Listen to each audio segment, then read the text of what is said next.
जी sir students, आज हमारा week second का लेक्चर नंबर सेकंड है। ठीक है, ऑनलाइन। तो आज हम आईपीआई डिफाइन करेंगे। इससे पहले हमने कुछ टर्म्स हमने कल डिफाइन की थी। ASIN, BSR, A plus content, buy box, category, conversion rate, FB, FBM, drop shipping, ये काफ़ी सारी हमने टर्म्स कल एक्सप्लेन भी कर ली थी। उसको हमने पढ़ भी लिया था अच्छे से। और आईपीआई भी हमने कल देखा था, इसको हमने एक्सप्लेन नहीं लेकिन किया था। ठीक है, आज इसको हम एक्सप्लेन करेंगे कि आईपीआई होता क्या है, इसमें कौन कौन से ऐसे फैक्टर्स होते हैं जो हमने देखने होते हैं।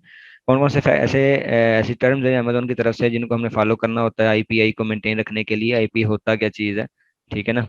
तो इसको मैं हम चलते हैं गूगल क्रोम पे, सेलर सेंटर लॉगिन करते हैं। कोई भी सेलर सेंटर लॉगिन करता हूँ और वहाँ से फिर आपको दिखाता हूँ।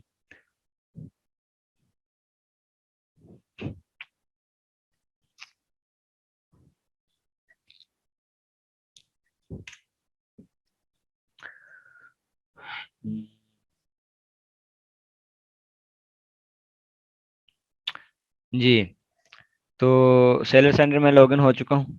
ठीक है,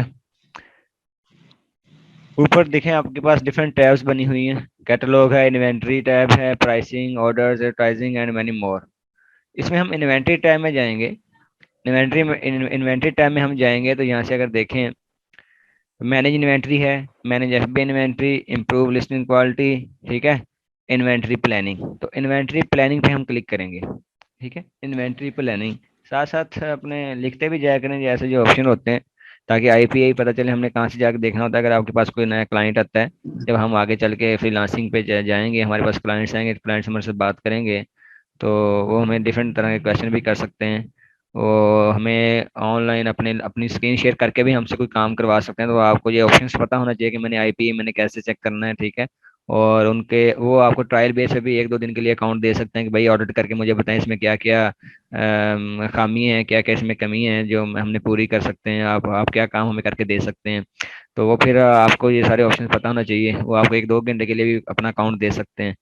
तो उस वक्त आपके पास रिसर्च का टाइम नहीं होगा कि मैंने आईपी मैंने कैसे देखना है, कहाँ से देखना है, क्योंकि आप फिर वीडियो देखते रहोगे, फिर काम नहीं कर पाओगे। तो ये आप साथ साथ नोट्स बनाते जाया करें, जिसमें आप अपना ये मेंशन करते जाया करें कि मैंने आईपी देखने के लिए कहाँ पे जाना है। इन्वेंट्री पे क्लिक करेंगे, उसके बाद इन्वेंट्री टैब पे हम क्लिक करें, इन्वेंट्री प्लानिंग पे हम क्लिक करेंगे। ठीक है,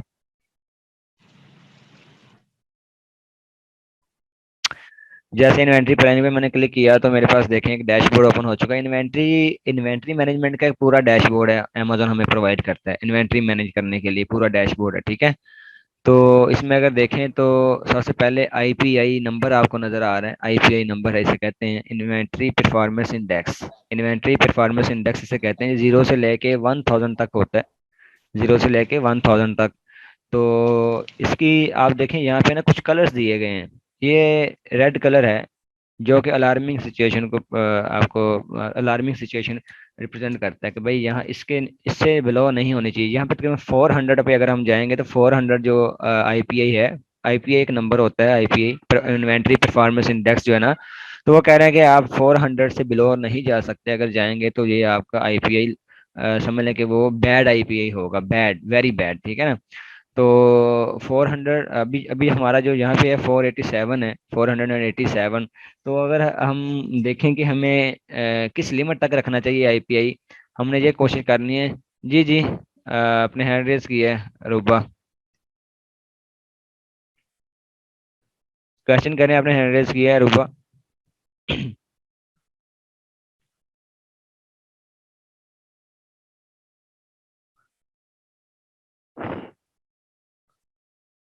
क्वेश्चन करें, अगर क्वेश्चन है तो आपका, वरना फिर हैंड ओवर कर लें। चलें जी, अपने माइक को टेस्ट करें, आपकी आवाज़ नहीं आ रही। खैर, अच्छा जी, आईपीआई जो है, हम अगर बात करें कि आईपीआई हमने कहाँ तक रखना है, हमारा टारगेट क्या होना चाहिए, तो वो है 550। 550 तक आपका होना चाहिए। ठीक है, वहां तक आपने उससे नीचे ना जाने दें। नीचे जैसे चलते जाएंगे तो वो फिर हाईली रिस्क होता जाएगा। ठीक है ना, रिस्क बढ़ता जाएगा उसका। इन्वेंट्री परफॉर्मेंस खराब होती जाएगी। जैसे इन्वेंट्री परफॉर्मेंस आपकी खराब होगी तो उसके कुछ इफेक्ट भी होते हैं। आईपीएम बेसिकली हमने क्यों मेंटेन करना होता है, आईपीएम हमने इसलिए मेंटेन करना होता है कि हम अपनी हमारी जो सेल्स हैं वो बेहतर रहे। हमारी सेल्स आईपीआई पे डिपेंड कर रही होती हैं। ठीक है, अच्छा किस तरह, फॉर एग्जाम्पल अगर आईपीए आपका खराब है, इसका मतलब है कि आपकी इन्वेंट्री कुछ स्टैंडर्ड हो सकती है, ठीक है ना। आपकी एक्सेस इन्वेंट्री हो सकती है, आपकी एज्ड इन्वेंट्री, अमेजोन के वेयर हाउस में एज्ड इन्वेंट्री हो सकती है। मैं अभी आपको बताता हूँ ये क्या क्या चीज़ें होती हैं, ठीक है ना। अच्छा जी। तो फॉर एग्जाम्पल एक्सेस इन्वेंट्री का एक्सेस यूनिट्स यहाँ पे नज़र आ रहे हैं आपको। एक्सेस यूनिट्स, एक्सेस यूनिट्स की अगर बात करें तो एक्सेस यूनिट्स का मतलब ये होता है कि कुछ ऐसी प्रोडक्ट्स होती हैं जो कि अमेजोन के वेयर हाउस में पड़ी हुई हैं। एफबीए जो आप कर रहे हैं, ये बेसिकली एफबीए के लिए होता है, इन्वेंट्री डैशबोर्ड है ना आपके पास। एफबीएम के लिए भी यूज हो सकता है अगर आपने इन्फॉर्मेशन सारी ऐड की हुई है ड्यूरिंग द प्रोडक्ट एडिंग। अच्छा, एक्सेस यूनिट्स वो ऐसे ऐसे यूनिट्स होते हैं जो कि, ये कुछ मैं आपको टर्म्स बता रहा हूँ जो कि अमेजोन जो है ना कैलकुलेट करता है आईपीआई इनके बेस पे। रीस्टॉक, एक्सेस यूनिट्स, ठीक है ना, डेज इन इन्वेंट्री और एज इन इन्वेंट्री। अच्छा, एक्सेस इन्वेंट्री जो होती है ऐसी इन्वेंट्री जो कि एक्सपायर हो चुकी हो, ठीक है, जो कि एक्सपायर हो चुकी हो, अमेजोन के वेयर हाउस में पड़ी पड़ी, उसकी डेट एक्सपायर हो गई है, तो वो ए एक्सेस इन्वेंट्री में आ जाएगी, ठीक है। अच्छा जी। उसके अलावा यहाँ पे नजर आ रहा है डेज इन इन्वेंट्री, ठीक है ना। तो इन्वेंट्री के आपकी जो इन इन्वेंट्री के कितने डेज, आपके कितने दिन हो गए इन्वेंट्री पड़ी हुई। एज इन इन्वेंट्री और कुछ ये सिमिलर है, मैचिंग कर रही होती है। Age in inventory, age inventory basically summary होती है आपको, आपकी प्रोडक्ट बाय प्रोडक्ट, ठीक है ना। एज इन इन्वेंट्री कि कितने दिन से कितने दिन हो गए आपको, कितने कितने यूनिट्स पड़े हैं। अगर आप यहाँ पे अगर आप देखें, 0 से 90 डेज हो गए मेरे पास, 0 से 90 डेज में अप टू 90 डेज हुए हैं, तो मेरे पास 489 यूनिट्स पड़े हुए हैं, ठीक है। और इसकी मेरी परसेंटेज 0 से 90 की 95% मेरी चल रही है, ठीक है ना।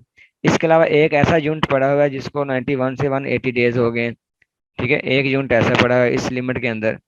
ये सारे यूनिट्स है ना, ये डिफरेंट प्रोडक्ट्स के हैं। जितनी भी आपने प्रोडक्ट ऐड की हुई हैं उन प्रोडक्ट्स की आपको परसेंटेज निकाल के दे रहे होते हैं। ये टोटल यूनिट्स आपको दिखा रहे होते हैं, जितनी भी आपके पास प्रोडक्ट्स आपकी पड़ी हुई हैं। अगर आपने एफबीए के अंदर 2 3 4 5 प्रोडक्ट्स भेजी हुई हैं और उनकी आपने डिफरेंट इन्वेंट्री भेजी हुई है, डिफरेंट प्रोडक्ट की डिफरेंट इन्वेंट्री। फॉर एग्जाम्पल आपने आपने मोबाइल फ़ोन 500 भेजे हुए हैं अमेजोन वेयर हाउस में, ठीक है ना। आपने ग्लासेस भेजे हुए हैं जी 1000 आइटम, ठीक है।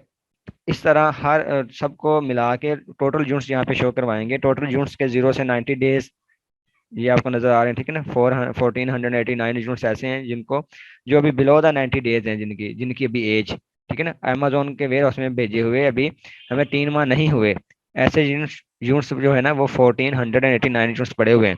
एक यूनिट ऐसा है जो कि 91 डेज अबव क्रॉस कर चुका है और बिलो द 180 डेज है, ठीक है।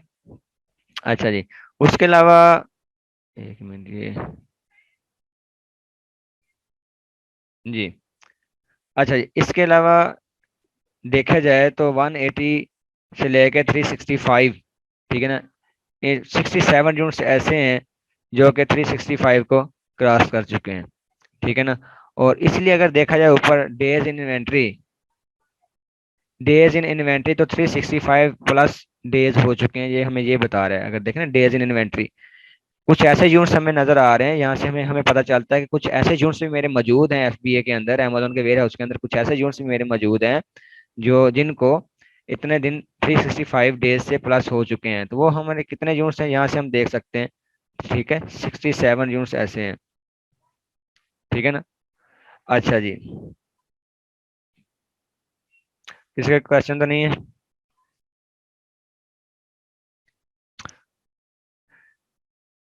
इसके अलावा अगर देखा जाए तो एक्सेस इन्वेंट्री और एज इन्वेंट्री की आपको समझ आ गई।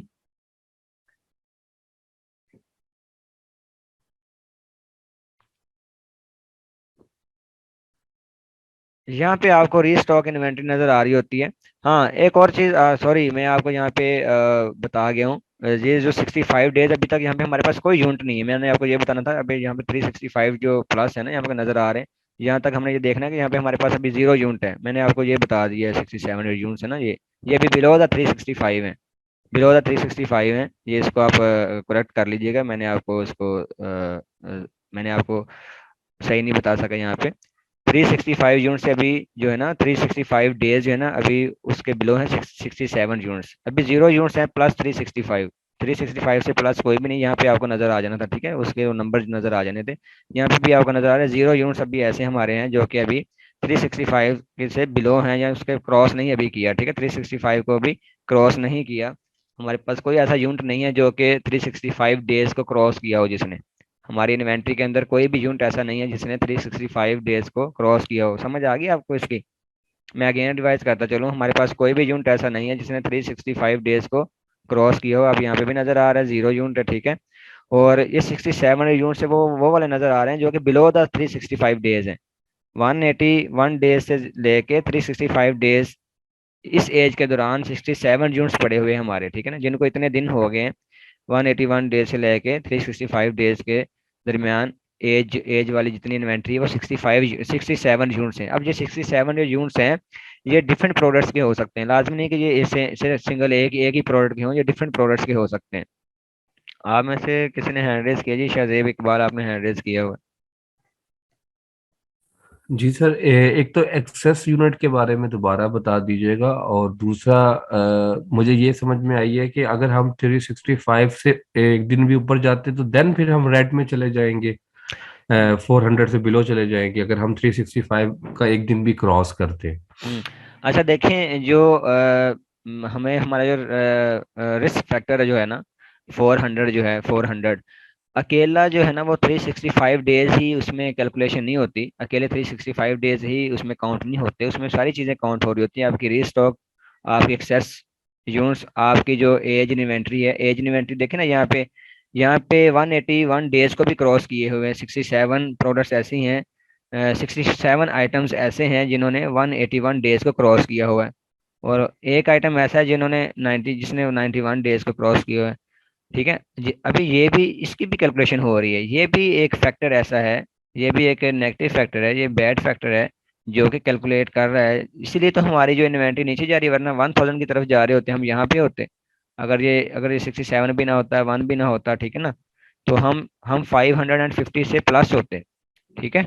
550 से प्लस हो गया। अगर अगर अब देखें, हमारे 67 यूनिट्स ऐसे हैं जो 181 डेज को क्रॉस कर चुके हैं, 181 दिन हो गए हैं, 67 यूनिट्स हमारे पड़े हुए हैं जो कि सेल नहीं हुए। तो वो भी एक कैलकुलेशन का फैक्टर है, ये आईपीआई कैलकुलेट करने का एक फैक्टर ये भी है, ये भी वैल्यूज में ऐड होती हैं। इसलिए इसने हमें 550 से लेके पाँच साढ़े पाँच सौ, मैंने बताया ना, 550 हमारा वो बेटर होता है, 550 से हमारा टारगेट होना चाहिए, उससे हमने नीचे नहीं जाने देना।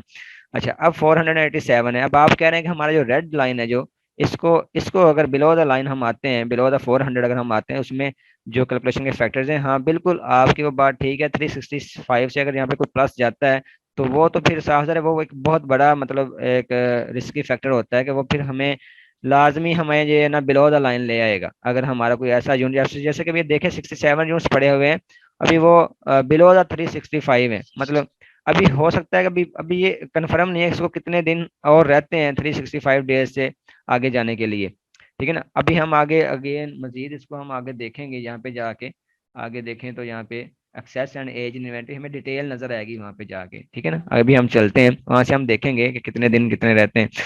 तो ये सारी चीजें ये काउंट हो रही होती हैं एज इन्वेंट्री, एज इन्वेंट्री के जो सारे जितने भी जो डेज हैं, 0 से 90 डेज, 91, फिर अबाव द 181, फिर 365, ये सारी चीजें जो है ना काउंट हो रही होती हैं एज इन्वेंट्री के लिए। फिर एज इन्वेंट्री जो काउंट हो रही होती है आईपीआई को कैलकुलेट करने के लिए। अब एज इन्वेंट्री के साथ एक्सेस यूनिट्स भी काउंट हो रहे होते हैं। अब आपने पूछा एक्सेस यूनिट्स क्या होते हैं, ये मैं हमारी स्टॉक में आता हूँ आपकी तरफ, है ना। तो आपने पूछा एक्सेस यूनिट्स क्या होते हैं। एक्सेस यूनिट्स वो वाले यूनिट्स जो है एक्सपायर हो चुके हों, लेकिन आपके इन्वेंट्री में अभी पड़े हुए हैं। एक्सपायर हो चुके हैं लेकिन इन्वेंट्री के अंदर शो हो रहे हैं, तो वो सेलेबल भी नहीं है, अमेज़न उसको सेल भी नहीं कर रहा, ठीक है ना। चलो ये तो सेलेबल है ना, ये बेशक 365 से प्लस हो जाए या 181 डेज से आगे चले जाए, उसकी इतने दिन हो गए, 67 यूनिट्स अभी पड़े हुए हैं वो सेल नहीं हुए, 91 डेज से प्लस हो गए, एक यूनिट ऐसा है वो पड़ा हुआ सेल नहीं हुआ, चलिए ये तो सेल हो जाएगा आगे, हो सकता है ये एज इन्वेंट्री में आएगा कि एज कितनी होगी इन्वेंट्री की, एफबीए की इन्वेंट्री की एज कितनी होगी है, ठीक है ना। तो ये जो है ना, इसके इसकी निस्बत ये थोड़ा सा आसान है, ये हम इसको मैनेज कर सकते हैं। लेकिन जो एक्सेस यूनिट्स हैं ये सेलेबल नहीं है। अब इस जितनी आप देर करेंगे वो इतना इफेक्ट करेगा यहाँ पे, क्योंकि आपकी कॉस्ट पड़ रही होती है, आपको एफबीए की स्टोरेज कॉस्ट पड़ रही होती है, सारी चीज़ें कैलकुलेट हो रही होती हैं, अमेजोन को पता चल रहा होता है कि भाई ये जो बंदा ना इसको हमने। फिर उसके अलावा रीस्टॉक, रीस्टॉक अगर देखें तो रीस्टॉक आपके पास अभी है, you're in stock rate is 24%। ये जो है ना हमने कैलकुलेट करना था, 100% होना चाहिए हमारा। 100% हमारा हो तो बड़ा जबरदस्त है, ठीक है ना। 100% जितना भी बिलो होता जाएगा वो हमारा बैड में कंसिडर होता जाएगा। अभी इसका मतलब क्या है कि SKU टू रीस्टॉक टूडे। अच्छा, SKU का मतलब ये, रीस्टॉक का मतलब ये है कि रीस्टॉक जो रेट है आपका, रीस्टॉक रेट आपका होना चाहिए 100%। क्यों? क्योंकि रीस्टॉक जो कैलकुलेशन हो रही होती है वो इस बेस पे हो रही होती है कि ऑर्डर और डिमांड जो है ना मार्केट में बढ़ रही है, आपके पास इन्वेंट्री नहीं है सेल करने के लिए। कुछ ऐसी प्रोडक्ट्स भी होंगी, क्योंकि हर सेलर अपने सेलर सेंटर डैशबोर्ड पे जो प्रोडक्ट्स ऐड की होती हैं वो डिफरेंट प्रोडक्ट ऐड की होती हैं। अब इसमें आप देखेंगे इस हमारे इसके अंदर कितनी प्रोडक्ट्स हैं, आपको दिखाता हूँ मैं। अब इसके अंदर अगर दिखाऊं तो 5 प्रोडक्ट्स हैं, ठीक है ना। 5 प्रोडक्ट्स हैं। अभी देखिए ये जीरो हो चुकी हैं, इसकी इन्वेंट्री जीरो। अभी तकरीबन 1 माह हमें हो गया इसकी, हम अपने ना भेज नहीं पाए। 1 माह से ज्यादा हो गया, बल्कि 1.5 माह तकरीबन इसकी हम इन्वेंट्री नहीं भेज पाए FBA में, ठीक है ना। इस प्रोडक्ट की इन्वेंट्री नहीं भेज पाए।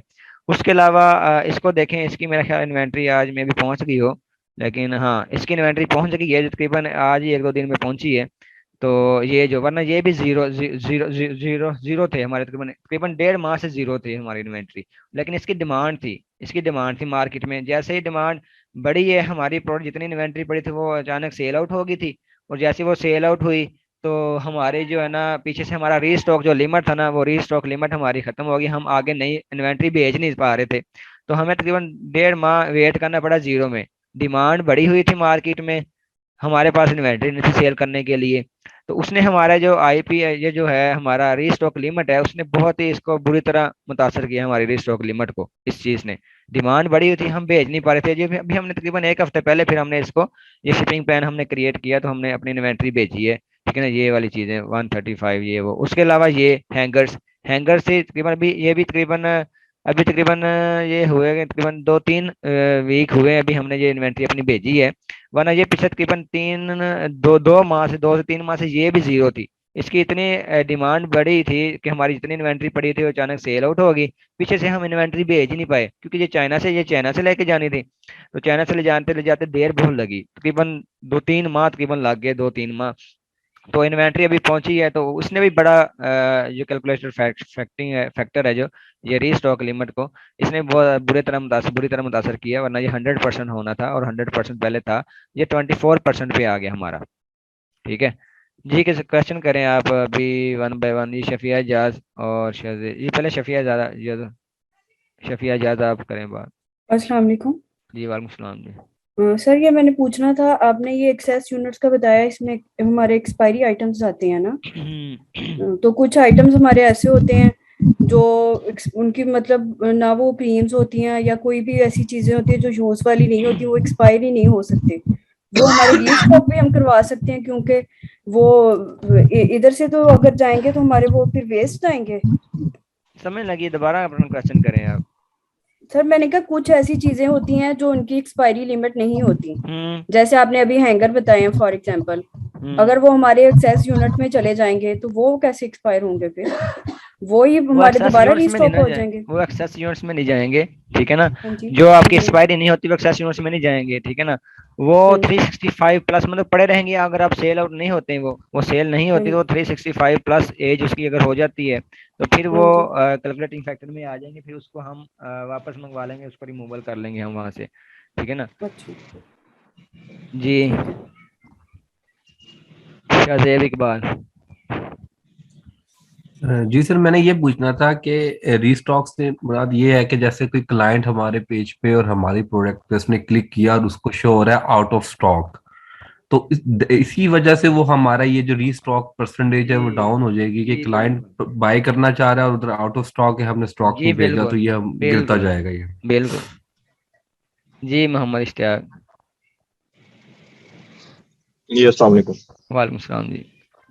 अच्छा सर, मैं जो जहाँ तक समझा हूँ कि आईपीआई जो है हमारी, इसको हमने इम्प्रूव करने के लिए हमने अपना जो यूनिट्स है उनको एक्सपायर नहीं होने देना। जी अगर हमारे पास कोई ऐसी यूनिट्स हैं जिनकी एक्सपायरी नहीं है, लाइक हैंगर्स हैं, कोई भी प्रोडक्ट है जिनकी एक्सपायरी नहीं है, फूड प्रोडक्ट नहीं है या कोई भी, तो वो भी नहीं हमारी आईपीआई को अफेक्ट करेगी। और हमारे जो आइटम्स हैं वो एज इन्वेंट्री में जो इसकी लिमिट है, पहली जो रेंज आपने बताई थी 90 डेज, जी 90 डेज से ऊपर नहीं जानी चाहिए। जी 98 डेज के अंदर अंदर आपकी इन्वेंट्री जो है वो सेल हो जानी चाहिए, तो इससे जो है वो आईपीआई इंप्रूव होगा। जी चलें, बस यही मैंने कंफर्म करना था। जी जी बिल्कुल सही है आपके कंसेप्ट से। Thank you very much. अच्छा जी, अजान की ब्रेक लेते हैं, अजान स्टार्ट हो चुकी है।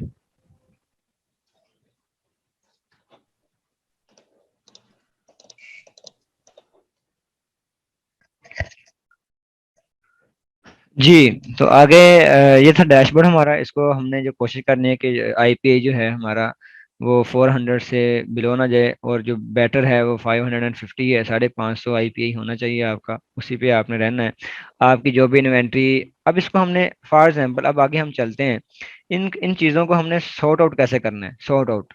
लाइक अगर हमारी जो एक्सेस यूनिट्स हैं, एक्सेस यूनिट्स, चलिए रीस्टॉक को पहले कर लेते हैं। अगर रीस्टॉक आपको नजर आ रहा है कि मेरी जो सेल है ऐसी आ रही है, फॉर एग्जाम्पल आपने 1000 आइटम आपने भेजा है, ठीक है ना, 1000 आइटम आपने भेजा है, और आपका एक वीक में, 2 वीक में आपको पता है कि डेली मुझे कितनी सेल आ रही है, और अगले महीने में या 15 दिन में या एक वीक में मेरी कितनी इन्वेंट्री सेल हो जाएगी, और मेरी इन्वेंट्री, अगली इन्वेंट्री भेजने के लिए मुझे कितने दिन लगते हैं। चाइना से भेज रहे हैं, वो यूएसए के अंदर ही आप मैन्युफैक्चर करवा रहे हैं, यूके के अंदर से, या जिस कंट्री में आप सेल कर रहे हैं वहीं से आपका मैन्युफैक्चरर है, तो आपको आपको पता होना चाहिए कि अमेजोन के वेयर हाउस में भेजने के लिए, इन्वेंट्री भेजने के लिए मुझे कितने दिन लगते हैं, 1 हफ्ता लगता है, 2 हफ्ते लगते हैं। और आपने सारे जो है ना, ये इसको अपने बैलेंस रखना है, ठीक है ना, सप्लाई और डिमांड, सप्लाई और डिमांड, ये सारी जो फैक्टर है वो सारी, ये जो कंसेप्ट है वो इस पे ही इंप्लीमेंट होता है रीस्टॉक लिमिट पे, ठीक है ना। सप्लाई और डिमांड, आपने देखना डिमांड कितनी है और मेरी सप्लाई कितनी जा रही है, आपने आउट ऑफ स्टॉक नहीं होना, ठीक है। तो इसको आपने खुद प्लान करना होता है, हर क्लाइंट को देख के और क्लाइंट की इन्वेंट्री प्रोडक्ट्स को देखते हुए, कौन कैसी प्रोडक्ट्स, उसकी डिमांड क्या है मार्केट में, ठीक है ना। और उसको आपने मेंटेन रखना होता है, स्टॉक लिमिट को आपने मेंटेन रखना है, स्टॉक आपका होना चाहिए मौजूद। अच्छा जी, क्योंकि अक्सर जो होते हैं ना सेलर जो होते हैं या फिर बीए होते हैं, वो स्टोरेज फीस से बचने के लिए थोड़ी थोड़ी इन्वेंट्री भेजते हैं, तो पता नहीं चलता है, कुछ टाइम ऐसा आता है, कुछ वीक आ गया या हॉलीडेज आ गए, कुछ प्रोडक्ट्स ऐसी होती हैं जो कि अचानक उसकी सेल बढ़ जाती हैं, तो वो अचानक आउट ऑफ स्टॉक चले जाते हैं सारी, फिर वो अगली इन्वेंट्री भेजने के लिए उनको उनको टाइम चाहिए होता है, 1-2 हफ्ते, 3 हफ्ते, महीना, 2 महीने, अगर चाइना से मंगवा रहे हैं तो काफ़ी टाइम चाहिए होता है। तो वो फिर हमारा जो है ना काफ़ी बैड फैक्टर कैलकुलेट होता है हमारी इन इन स्टॉक रेट में।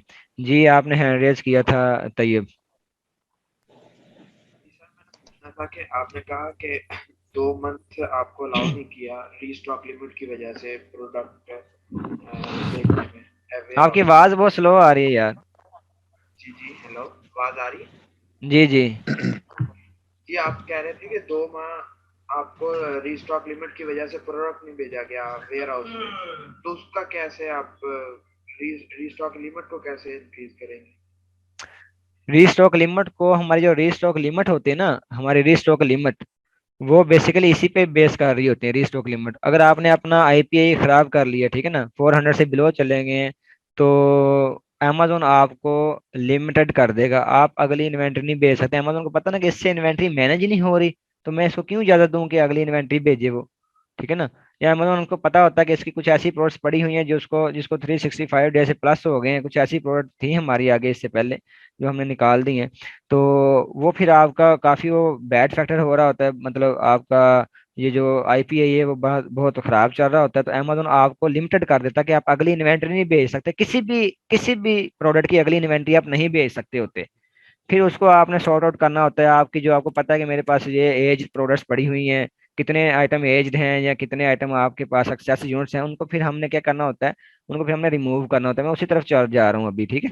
आगे देख excess units for restock, in in stock rate का पता चल गया कि हमने अपनी इन्वेंट्री को मैनेज रखना है, ठीक है, अपनी सप्लाई और डिमांड को, ठीक है, डिमांड को देखते हुए सप्लाई को आपने मैनेज करना है, इन स्टॉक रेट आपका इंप्रूव होगा।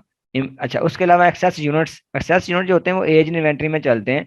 एज इन्वेंट्री जो होती है उसमें हमने क्या करना होता है, अगर आपकी, सॉरी, एज इन्वेंट्री क्या थी, एक्सपायरेबल जो प्रोडक्ट्स होते हैं, एक्सपायर प्रोडक्ट्स होते हैं, काफी टाइम हो गया उसको, 365 डेज से भी प्लस हो गए हैं, वो एक्सपायर हो चुके हैं, तो आपने उनको क्या करना है, उनको रिमूव कर लेना है वहां से, इन्वेंट्री से, अमेजोन की इन्वेंट्री से हटा लेना होती है अपनी अपनी इन्वेंट्री, एफबीए से, अमेजोन के वेयर हाउस से अपनी इन्वेंट्री आपने उठा लेनी, वापस मंगवा लेनी होती है, या तो अपने एड्रेस पे, उसे अपने एड्रेस पे वापस मंगवा लें। फॉर एग्जाम्पल 100 आइटम ऐसे हैं जो एक्सपायर हो गए थे, एक्सपायर कब होते हैं? जब एज्ड हो जाते हैं, ठीक है। एज के बाद एक्सपायरी की बारी आती है, क्योंकि डिफरेंट प्रोडक्ट्स की डिफरेंट जो एक्सपायरी होती है ना, तो मोस्ट प्रोबेबली ये होता है कि जो 365 क्रॉस कर जाता है वो एक्सपायर की तरफ भी चले जाते हैं। कुछ आइटम ऐसे होते हैं जो एक्सपायरेबल होते हैं, लाइक फूड में आ जाते हैं।